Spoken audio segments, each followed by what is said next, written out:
Content creation is inherently a popularity contest, right? While skills and effort are of course major components, you can't deny that creators generally need people to like them if they hope to gain long-term viewers. So most creators will respond to this by putting on their best faces while on camera. I know, people like likable people. It's not a revolutionary thought. But some creators will do the exact opposite, where they cast themselves as the villain in their content. Think of like Jake Paul or Trisha Paytas, who decided to make people like them by doing crazy things that cause others to hate them. Basically, you do things that are so outlandish and over the top that people have to spread it because it's adequately savage. He's funny? Savage. Savage? Yeah. A recent stunt involved tossing furniture into an empty pool and setting the pile on fire. And while plenty will grow to dislike them, creators in this role have generally evaluated the benefits of the added exposure, arguably the hardest thing to come by for anyone pursuing this field. Though what would happen if someone were to cast themselves as the villain, but can't handle people not liking them? Well, I'd say that's where you get Caleb Hammer, a notable fact that D'Angelo Wallace seems to have brought to light in a major way, almost by accident. Nothing you said in the 4-hour live stream has disproven that. If anything, you just proved so many of my points. Dare I say every point? You see, Caleb Hammer is a finance YouTuber who has absolutely blown up in recent years with his series Financial Audit, where he effectively sits down with people of varying financial woes and gives them the no-nonsense realities that they need to hear in order to improve their situations. You can spend $120,000 in a year, you dumb making $30,000. You can't work a job because of your dog separation anxiety. At that point, you are not going to survive in society. And there is no budget I can make. $250 a week on Duncan? Probably. So $250 a fucking week on Duncan? Doing what? And I don't think it's hard to see why this format had taken off so well. The finance genre on YouTube is generally occupied by professional, soft-spoken individuals. Look, if it wasn't clear from the title, I'm talking about home prices, the entire housing market, and why it's now literally impossible to build anything that's even remotely affordable. The average salary in 1980 was $12,000. It is only $56,000 today. So housing went up times 10, but incomes only went up times 4.5. According to a recent study from Ramsey Solutions, nearly half of Americans aren't saving at all for retirement, and those who do save aren't saving enough. And personalities who do lean into a more aggressive presentation, honestly, are usually pretty out of touch with their advice. Credit cards, stupid. Stupid. Student loans, stupid. Car payments, stupid on steroids. You know, I own, Agreed. I don't even know, 15, 20 houses and a bunch of commercial real estate as well. How is that not greed? Because I don't own anything. I'm a Christian, and that means God owns it, and I'm managing it for him.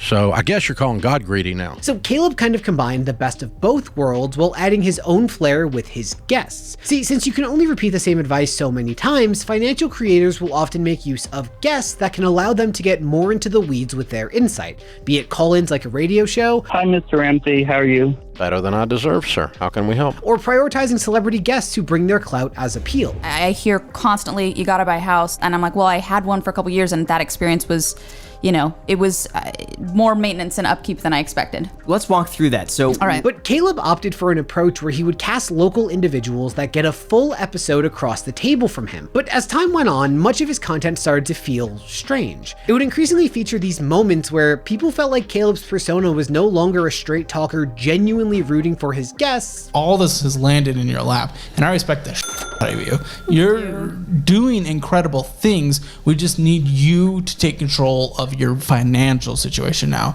and you're gonna be set. My dream vision is to hit 100,000 subscribers. I don't expect to hit that, but it would be the dream. What is honestly most important to me is to make entertaining and educational content. But was that of a jerk or bully? What's your plan to lose weight? Eat less and move more. Okay, then do that, fatty. You really think I'm fat? No. Let's talk about you. Give us a twirl. I don't know. Well, they said earlier that I look like Billie Eilish, so. Huh, I could potentially see it. Do you have like the biggest tits in the world? I mean, they're not bad. Okay, well done. 2 weeks of marriage, huh? Mm-hmm. That makes sense. That wasn't very nice. $480 minimum monthly payment on that. So now we're at $1,000. Are you okay?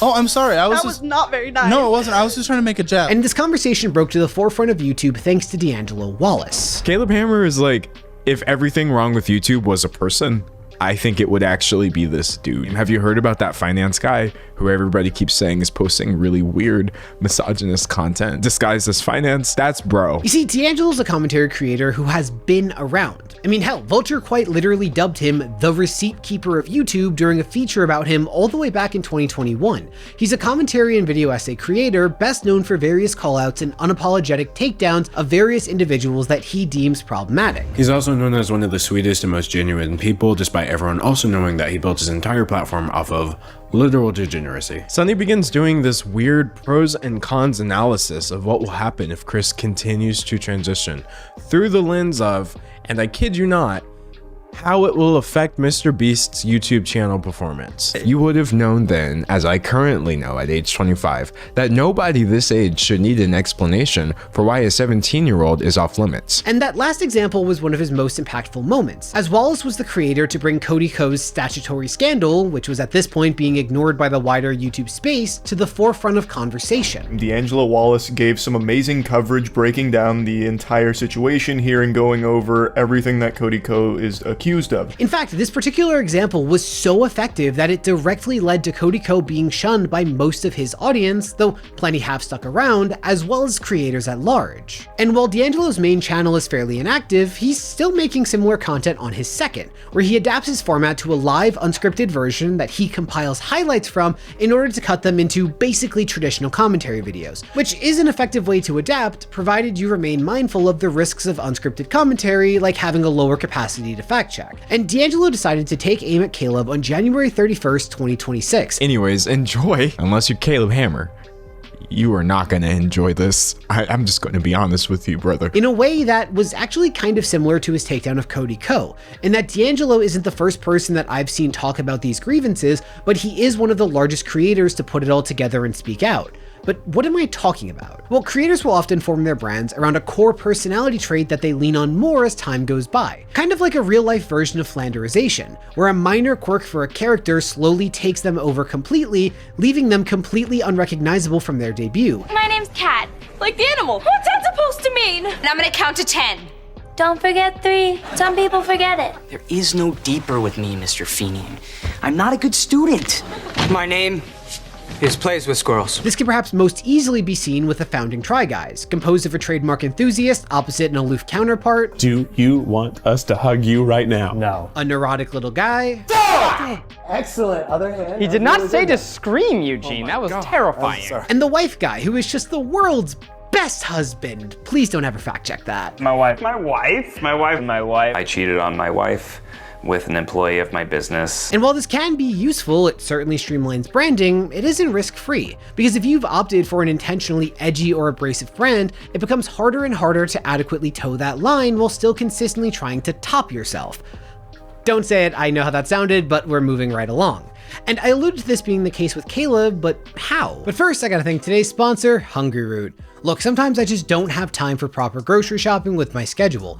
And with standard grocery delivery, I'm still stuck planning all of the meals myself. And that's where Hungry Root comes in. Hungry Root strives to help you eat healthier by working as almost a personal nutrition coach and shopper, planning and recommending everything for you. They take care of the weekly grocery shopping with items tailored to your specific taste and nutrition preferences. I mean, in my case, they perfectly catered to my preference to not include onions. I've been really enjoying the meals, like the classic cheeseburger with dill pickles and the Chile chicken rice bowl, but my favorite so far was the garlic chicken burger on ciabatta with spinach pesto and smoked bacon. I mean, it's been great trying flavor profiles I normally wouldn't think to assemble myself, and Hungry Root makes it simple to eat healthier without overthinking it because there are no junk ingredients in any of their food. Since it's now February and most New Year's resolutions are starting to fade, Hungry Root makes it easy to stay on track with healthy eating goals well past January. Take advantage of this exclusive offer. For a limited time, get 40% off your first box, plus get a free item in every box for life. Click the link below or go to hungryroot.com and use the code JimmyRobbins. That's 40% off your first box and a free item of your choice for life at hungryroot.com with code JimmyRobbins. Thanks to Hungry Root for helping keep the lights on. Now back to the video. Well, the dude just doesn't have a filter. I mean, just from the clips that D'Angelo uses, Caleb talks like someone you would never willingly have a second conversation with. So are you okay with your woman looking like this? He proposed to me in Vietnam earlier this year. Oh, he's such a little gay boy. Oh, he was born in Vietnam. Okay. Does he know what you're saying when you propose these plans? Just a little gay, fat Vietnamese guy that has a domineering clown goth woman. You see, D'Angelo argues that much of Caleb's content is trying to appeal to an edgier, likely far-right, audience. You have this dude on here, right here, on the left, who is actually a deadbeat, out here wasting his partner's money, spending it all on OnlyFans. And the video is named Financial Audit's First Affair. You don't get any of this insane language. But then you take a woman who it really seems like her biggest sin was actually just being annoying, question mark, and she is the one who gets called the dumb spoiled B word, he effing hates her, etc. Essentially, this dude is making anti-SJW content. This is done thanks to the thumbnails. Whenever he's talking about a woman, the video titles are actually insane. So here's a man, for example. He says arrogant freak. So for the dudes on the channel, they may get called arrogant freaks, right? They may get called kind of dumb or whatever. How come whenever he has a woman on the channel that he's not rocking with, you get titles like dumb spoiled B word, I effing hate her, as well as, well, a lot of his speaking, especially when it comes to women. I hadn't been on a date for 5 years. We went back to my place, tried to hook up. She didn't want to. And I was like, okay, please leave. And she left. And then she freaked the fuck out, got me banned on Hinge and stuff. So the person who he was talking about here came forward talking about how he was touching her without consent. This is actually a vendetta against women. This was a whole year ago and very much explains everything about the way he talks to every single woman. How dare this woman come forward? Hey, that's kind of weird actually that the first time you ever popped off, it's because you seem to have framed this video really negatively against a woman. It's fascinating. Consent to roast you and whatnot and stuff before I go into this whole thing. Absolutely. Okay, then why the f are your tits pointed to the ceiling? And then why this? Because you never seen a goth person? The idea of actually commenting on somebody's body like this within a minute of encountering them is wild to me. As well as people of color. Also, he's racist. So the boyfriend in question is Vietnamese, and he just starts going down the list of the normal things that people do when they're trying to be racist. No, he was born in Vietnam. Okay. Does he know what you're saying when you propose these plans? And then he just goes on and mocks the guy's accent. No, I'm just seeing the picture. To be very clear, it's just you have an idea and he's like, okay. No, why does he have that accent? Because he was born and raised in Vietnam. Well, first of all, he moved here when he was like 11. So he's been here longer in the United States than in Vietnam. Right. By like... Which means they usually still have an accent sometimes. We're done. Among other examples that I'll touch on later. Now, D'Angelo was primarily arguing that Caleb's content was harmful due to the fact that his edgy language is actually normalizing a lot. This is why people don't come forward. I am blaming Caleb Hammer. Earlier this week, we were already talking about the resurgence of the R slur. If you're wondering the trickle-down effects and what kinds of people are pushing this, it's people like this. You shouldn't be using slurs to refer to people who have autism, but because he is like going there, if you will, you have all these people sort of hailing him as like the resurgence of anti-SJW content. And I don't think this is an unsubstantiated stance. I mean, you can't really deny that Caleb's presentation would be very appealing to people that also speak or want to speak in this way to others. Look at some of these comments right here. Imagine looking like this and thinking you're right about anything. They no longer have any power. Nobody cares anymore. Caleb Hammer became popular not only because he's good at finances, but it's because he doesn't sugarcoat things. Oh, look at this. The mental illness is strong in this one. So Caleb decided to defend himself pretty much within seconds, responding to D'Angelo's entire live stream with a crew of his employees before D'Angelo could even post the highlight reel the following day. Before I could even cut this video, he reacted to that live for 4 hours straight. He is in there calling me slurs. What is wrong with you? He's just, in general, it's a crash out of biblical proportions. I don't want to hear it. You've never helped one person in your damn life, and you'll never be remembered for anything. You have no legacy. You're pathetic. You're a slop commentator. You are nothing. Sit the down. No contributor of anything in this entire world. Shut the up. You were gone for a year, and no one cared, and no one's life changed. And his arguments largely hinge on a few things. One, that he's just playing the game, that this is what drives success for his business, so what more can you expect from him? I made the bold claim that actually it's super weird to, within the first minute of meeting somebody, mention their boobs. But you know what? Caleb was like, nah, fam. Welcome to content. Dude, I'm literally making content. What do you think you're doing? You're over sensationalizing this for content. That's what I was doing there. Do you not know how YouTube works? Second, he asserts that the guests know what they're getting into, so being offended on their behalf is almost undercutting their own agency as people. We tell them how crazy the episode's gonna be and how the thumbnails and titles are gonna be, and we ask if they're okay with it. They consented, you didn't, you don't matter. It doesn't matter what you think. At one point, he was calling a woman's autistic daughter the R slur, and so this is what he says. I said it for an outrageous moment that she consented to. I talked to her about it before we started filming. You don't know anything. You're offended on behalf of someone who is not offended. At which point, Caleb went on to, well, push the big red button, repeatedly threatening to sue D'Angelo for this stream. He's threatening to sue me. If you don't think I know how to do legal strategy, you have no idea what's happened behind the scenes. I destroy people. I will destroy you.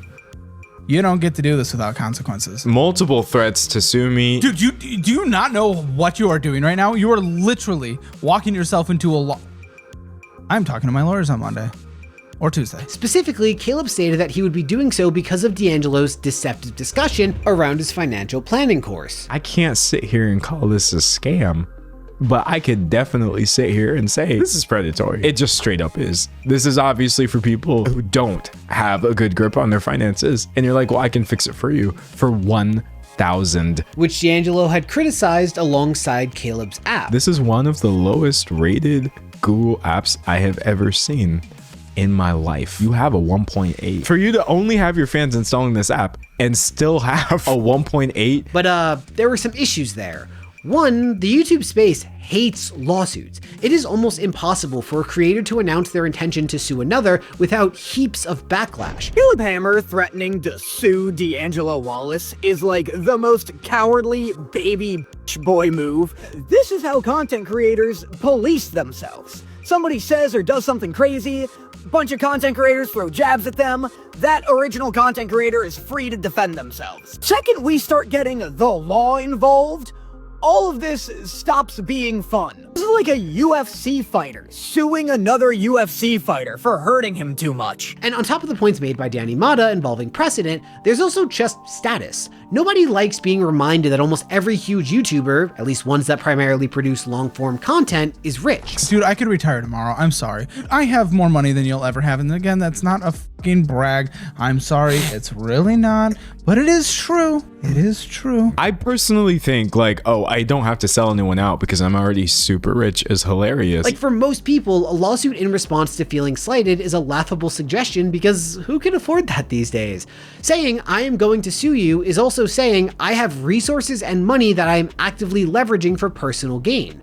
But also, sue D'Angelo for what? I mean, I'm not a lawyer, but Caleb seemed to assume that D'Angelo was speaking factually, like he had knowingly presented a false statement as true. You can't just say it's a scam, you never took it. But you saying that in front of thousands of people, buddy, I'm going to sue you. It is objectively not a scam.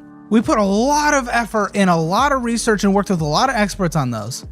You're done. But for starters, that's almost impossible to prove. An average person just has to prove somebody said something about me and it hurt me and it was false. Celebrities have to prove more. What a public figure has to show is not only was there a false statement, but that it was done with actual malice. They did that on purpose. They wanted to hurt you. What's more, D'Angelo could not have been more clearly simply stating his opinion. I can't sit here and call this a scam, but I could definitely sit here and say this is predatory. It just straight up is. This is obviously for people who don't have a good grip on their finances. And you're like, well, I can fix it for you for $1,000. Allowing people to do this is, to me personally, so deeply irresponsible, especially knowing that it's probably likely to draw people in who are already struggling. So on top of everything else that makes YouTuber lawsuits generally unpopular, the fact that this case is not even really a good one only made Caleb look worse. Like he's trying to use his resources to forcibly silence any naysayers. One of my main points was that if you go to Caleb's earlier content, he's not acting like this constantly in all of his videos.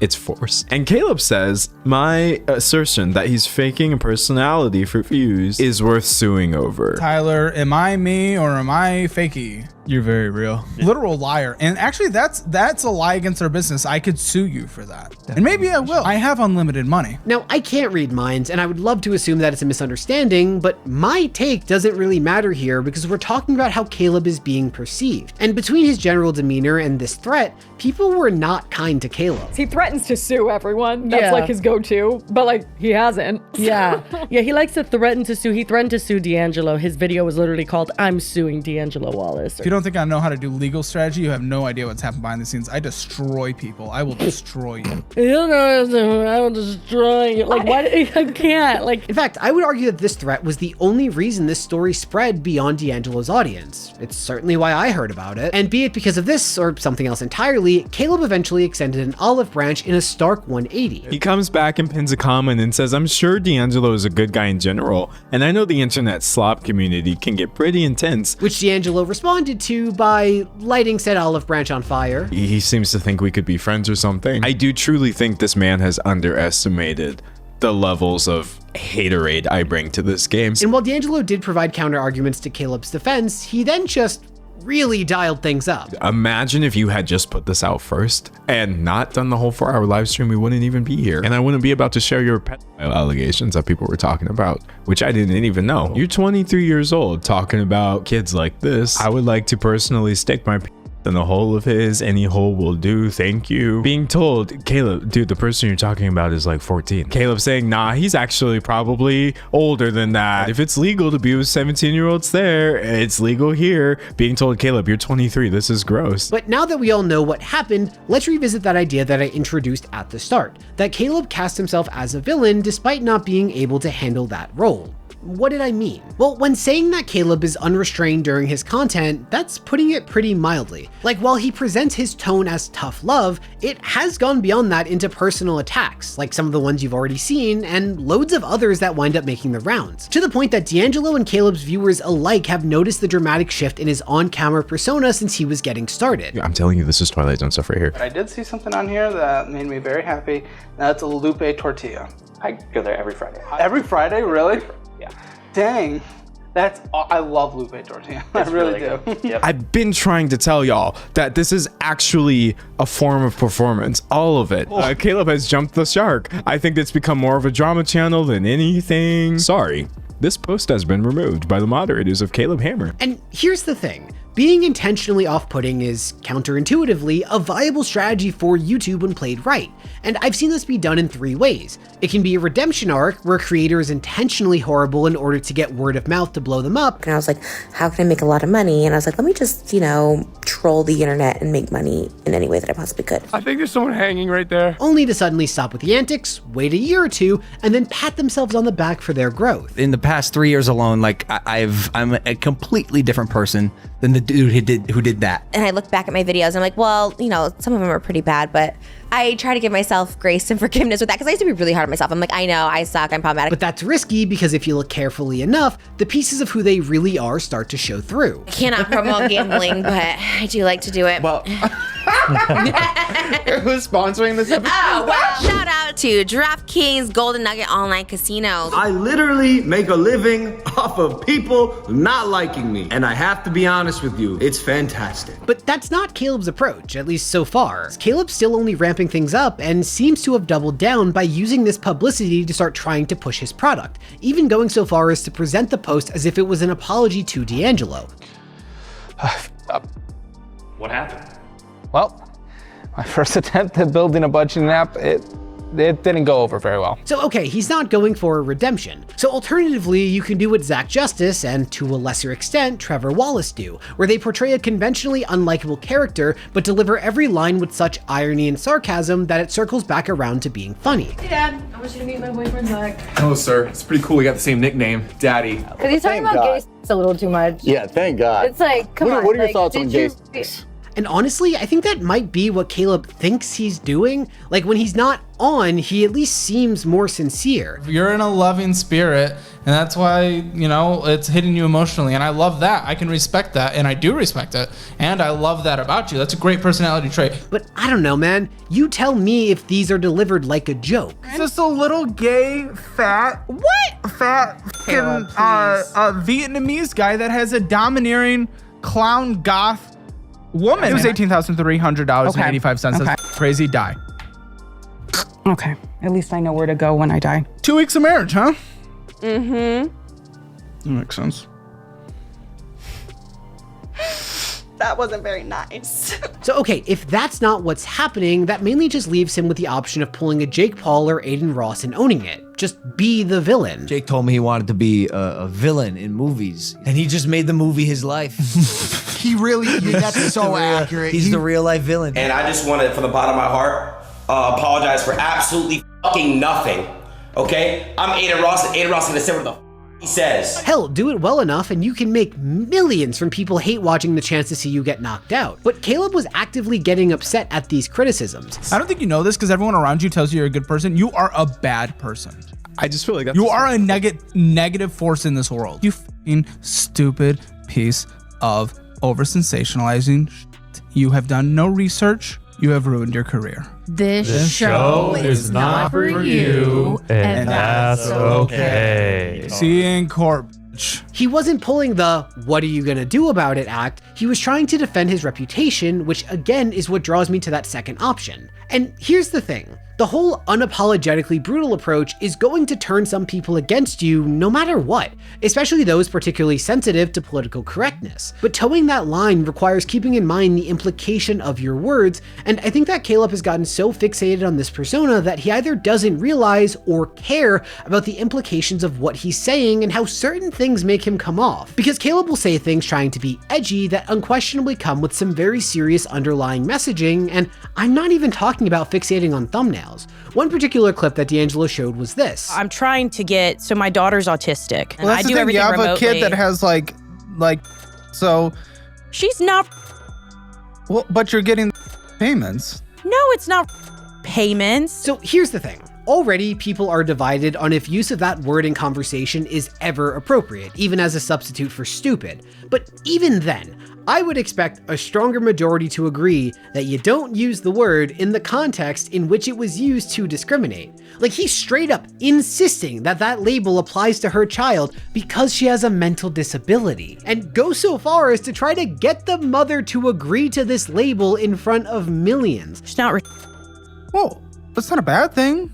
That word is so mean. Well, no, My daughter's. I was meaning it in the clinical. The clinical sense is mental retardation. Autism is not mental retardation. There's two. That's two. I'm not going to comment on that. Well, I think it comes from the original, right? Like in music, retardandos, to slow down. But either way, that's fine. You do you, boo-boo. And if I sound overly sensitive or like I'm looking for a problem, Michael Scott knew this rule in 2006. You don't call retarded people retards. It's bad taste. You call your friends retards when they're acting retarded. Look, I am not the type to clutch my pearls and fixate on any word that could be seen as offensive for content, but like, if you take a character written 20 years ago, where the entire concept is that he is problematic and offensive, and find that he is satirizing your exact behavior, it might be a good time to reevaluate things. So normalizing and defending the use of that word in the context in which it directly contributes to bigotry, yes, is going to make people sympathetic to or affected by such language not like you. Also, there was this clip. We don't listen to people that look like you anymore. I don't know if you know this, you've lost all the power. What does that even mean? Is it a woman thing? No, SJW thing. So you're sexist. I said SJW. Is that women? Well, I mean, I don't know. I don't know what SJW is. I don't know what I'm saying half the time. Well, then maybe you should stop and think for a minute. Girl, so you can't say that. I can. I just did. What do you back? And again, we don't listen to people like you anymore. We really don't. You guys have no power. You guys were like 0.5% of the population I don't even know what online. SJW is. You're a performative virtue signaling weirdo. We already know that. Is that just because of the piercing and the color? The color and the weird earrings that you made in a shed. No, actually, I purchased them from a museum. Well, that's even worse. Because they look like they were made in a shed. Let's step back a bit, because he's clearly referring to the cultural pendulum swinging back towards the right in recent years after having been somewhat farther left, during a time that was notably disliked for some online hyperfixating on word choices beyond intention or impact, going so far as to go a decade back on people's social media to find if any posts have aged poorly. And because of a bunch of factors, the global culture shifted back towards the right in recent elections. But let's focus on the US, where Caleb's from. As a consequence of that shift, a lot of people have reason for concern. Like, the pendulum swinging back has led to an ongoing onslaught of attacks towards marriage equality by Justice Clarence Thomas, the senior conservative. He said in his opinion that he thinks it's time to take a look again at marriage rights. So anything can happen. It's on the table. Reproductive rights. South Carolina Senator Lindsey Graham introducing a new federal abortion bill today. That bill proposes banning most abortions at 15 weeks. Immigration. She was detained following what they thought was a routine immigration hearing. The newlyweds say they followed every rule and thought they were taking the final step toward getting a green card. The trans community. We are hearing from one of the 17 transgender Air Force members suing the government over losing their retirement pay. Women? It's an idea that aligns with the right's intensifying calls to end no-fault divorce laws. No-fault divorce laws allow people to leave a marriage without having to prove one party's at fault in a lengthy court battle. Its existence has helped decrease domestic abuse and suicide for women. And basically anyone that lives in a major city. It's the enemy from within, and we have to handle it before it gets out of control. We should use some of these dangerous cities as training grounds for our military, National Guard, but military. If we're being charitable, Caleb is indirectly relishing in these events as a gotcha for a quick clip. And uncharitably, he's openly celebrating this shift. And yeah, I acknowledge that Caleb didn't say anything about any of those people during that particular clip, but I don't think it's a crazy reach that using a societal shift to put someone down is going to make others that are affected by the consequences of this shift not like you. Also, that's the literal definition of implication, so. And this isn't even me necessarily trying to pass a judgment on where he has to place the line, because you don't need me to tell you, you have your own thoughts. But his behavior is just so baffling to me, because what I'm saying, that's just how words work. Using mean ones gets you called mean, and that's what's so confusing here. And Caleb's other defenses, I think, are underwhelming, especially in terms of effectively attracting left-wing viewers. You see, Caleb's other defense for these clips is that they don't reflect his true values. He doesn't hate the people being implicated in his language, therefore there's no harm. I don't hate gay people. We have, some would say, too many gays working at this company. No, that's a joke again. You read a title that is outrageous and silly and you say I'm homophobic? You say I'm sexist? No, you're f***ing retarded. Yes, it is the literal I have a black friend defense. Oh wait, nope, he actually did that exact thing as well. When I'm saying things like, oh hey, you're doing something racist on your show, and your response is to call a black person on the phone. I was just accused by a man that I am probably the most racist man out there. And Robert will always call me the Robert, am I racist? No, not racist. Okay, well thank you, Robert. Yeah, I know. And the thing is, my own opinion on that doesn't even matter because, again, image, right? Think back to iDubbbz. When he came out to disavow the tone of his Content Cop series, many came out and said that this apology was necessary despite some initially feeling differently. Specifically, their argument stemmed from their lived experience that when prominent figures normalize the use of derogatory terms in a casual context, it can enable those who want to use that language as intended to put down various groups. Oh yeah, get that out of here. Which, we literally started calling creators influencers specifically because of how notable it was to see ordinary people gain influence over culture and society. I mean, it literally became a trend on TikTok for men to use Sketch's catchphrase, "Ladies, walk up to your man right now and say, 'What's up, brother?' with the finger up. Trust. Simply because it was fun to say. Also, 6-7. Point being, there's a precedent to suggest that the language normalized online can later work its way into how people talk. I mean, even beyond that, you're using language specifically designed to upset people of color or that are queer. So why does it surprise you that a black creator who identifies as I'm a non-binary man, I use he, him pronouns exclusively, doesn't like you? And I have other problems with Caleb's argument. First is him framing himself as a victim of the market, that he's just playing the game, so you should get mad at the system, in this case YouTube, for rewarding his behavior. Dude, I'm literally making content. What do you think you're doing? You're over sensationalizing this for content. That's what I was doing there. Do you not know how YouTube works? So You mean to tell me that as a business owner, you have to navigate balancing ethics with your ambitions? Yeah, no, that's a super unique problem. It's not like it's one that literally every single business owner has to do. Hell, I would honestly say that if you've ever uploaded a piece of content with the hopes of strangers watching it, you've had to navigate those decisions on a smaller scale. Caleb is trying to ensure that his content appeals to people farther on the right. That is not up for debate in my opinion. Like, okay, I'm not going to pretend that I agreed with all of D'Angelo's points, because I didn't. But ensuring that the thumbnails call attention to personal details that a left-leaning person would probably shrug at, while far-right people would get outraged and click to watch them get put in their rightful place, it doesn't really get much more blatant. And remember, everything included in a title or thumbnail is meant to serve a purpose. Okay, so Caleb coined the term LGBTQIA plus debt, and put in the thumbnail that the debt is gay. Homophobe or gay person? Who is more likely to click on that? All this is to say, I don't take gambling or crypto sponsors. If I can give up opportunities to better pay my rent, you don't need to comment on a woman's breasts upon sitting across from her. Caleb also argued that his guests are consenting to this treatment going in. They know the format of his show and they know it's being published. Two personal objections though. One, there's what we said about implication. Look, if I got my black, gay, disabled friend to sit next to me in the videos just so I can call him slurs and he agrees and willingly does it, that doesn't change the fact that I'm helping to normalize that language. Yes, trying to get away with referring to a mental disability with a slur is going to empower those who want to use it in the same way. Again, I wouldn't bother clutching my pearls if he said it as a substitution for dumb.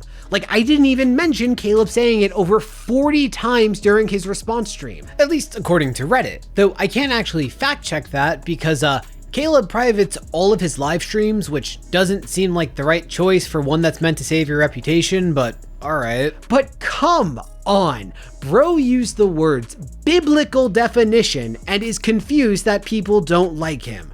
And two, I don't think it's fair to call that informed consent. I understand this is going to be an unpopular opinion, but I don't think most people can wrap their heads around the scope and scale of his reach.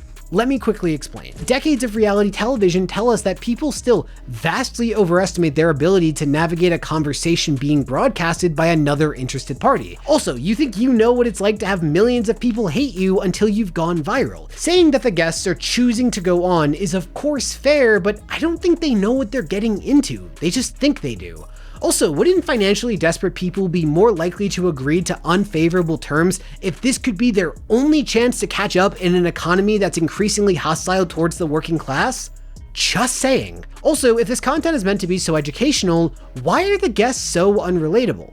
I don't know about you, but my previous tight financial situations don't sound anything like theirs. Almost like he's specifically seeking out people that would be easier to promote as freaks. All of this is to say that none of this matters, really at all. Caleb's audience, I have to guess, skews towards conservative men. So D'Angelo's pretty left-wing audience are probably not watching Caleb, meaning what they think doesn't matter. A cancellation only works if the outrage comes from within the creator's audience, usually by betraying the values said creator integrated into their videos. In fact, despite how much conversation this whole situation drove, Caleb's still trucking along without even a hint of subscribers lost. And again, none of this is me trying to assert what the rules of YouTube are supposed to be. While I do think some of his clips clearly do cross the line, again, you don't need me to tell you if certain words are bad or not, but I am going to call out his cowardly branding, which I think this is. Because one, if you can't deal with people not liking you, don't try to act like this tough bully when you're in control of the editing. Like, guess what? Using the publicity of this criticism to try to promote your course makes you look like a tool. That's fine. You chose to build a brand that relies on you having that image, but then you don't get to complain when people start saying you resemble a screwdriver. Or, hey, making fun of people's appearances. It's just a little gay, fat,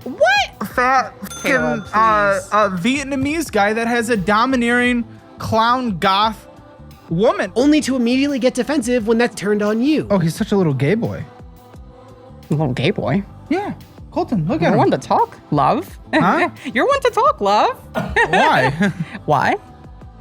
I don't sort of have- homophobic. I'm sorry, I don't Why are have you them here. assuming that I'm gay? It makes you look like a hypocrite. And 2, stop hiding behind an algorithm and just have the balls to say that you are comfortable embodying these values if doing so stands to make you a profit. Though if Caleb's threats to D'Angelo have you worried for me making this video, let me assure you that no amount of legal trickery will be able to scare me into rescinding my criticisms of his business, because some of us actually maintain rock solid morals. But then again, he can just slide me 100K and those morals become more flexible, so give it some thought, all right? Bye!